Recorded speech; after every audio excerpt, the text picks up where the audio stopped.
তুমি ঠিক ଦେଖିବାକୁ ଆସିଛି। ବିଶ୍ୱାସ କର ବେବି। ବିଶ୍ୱାସ କରିଥିଲି ବୋଲି ତ ମୋତେ ଆଜି କାନ୍ଦିବାକୁ ପଡୁଛି। ବିଶ୍ୱାସ କରିଥିଲି ବୋଲି ତ ଆଜି ମୋତେ ଆତ୍ମହତ୍ୟା କରିବାକୁ ଇଚ୍ଛା ହଉଛି। ସେମିତି କୁହନି ବେବି, ସେମିତି କୁହନି ତମେ। ଆଉ କେମିତି କହିବି, ତମେ କହିଦଉନ। ତମକୁ ବିଶ୍ୱାସ କରିଥିଲି ବୋଲି ତ କେତେ ଥର ମୋତେ ଅଣନିଶ୍ୱାସୀ ହବାକୁ ପଡୁଛି। କଣ ତମର ଏଇ ବେଶ ଦେଖିବା ପାଇଁ? ଛାଡ଼ ସେ କଥା। ଆଜି ତମର ଚତୁର୍ଥୀ ଭୋଜି। କେତେ ଲୋକ କେତେ କଣ ଉପହାର ଦେଉଥିବେ, ହେଲେ ମୋ ଠାରୁ କଣ ଉପହାର ନବନି? କି ଉପହାର ଦବ ତମେ ମତେ? ଏଇ ମୁଦିଟା, ଯୋଉଥିରେ କି ତମ ନାଁ ଲେଖା ଅଛି।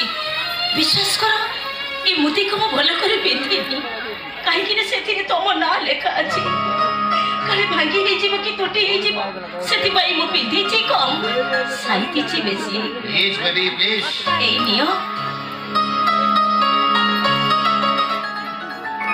ସେଇଟା ତମ ପାଖରେ ଥାଉ। କାହିଁକି? କାହିଁକି ନା ସେଇଟା ମୋ ପାଖରେ ରହିଲେ ମୁଁ ଉପନାୟକ ହେଇଯିବି।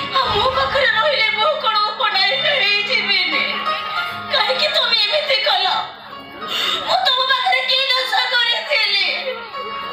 ଦୋଷ ତମର ନୁହଁ କି ଦୋଷ ମୋର ନୁହଁ, ଦୋଷ ହଉଛି ଆମ ଦି ଜଣଙ୍କ ପ୍ରେମର। କେବଳ ସେଇ ପ୍ରେମ ପାଇଁ ତ ଆଜି ମତେ ଆତ୍ମହତ୍ୟା କରିବାକୁ ଇଚ୍ଛା ହଉଛି। ଏଇ ଜନ୍ମରେ ତମେ ମୋର ହବନି ମାନେ ମୁଁ ବି କାହାରି ହେଇପାରିବିନି। ବିଶ୍ୱାସ, କାହାରି ବି ହେଇପାରିବିନି। ଏ ବିଶ୍ୱାସ, ଆର ଜନ୍ମରେ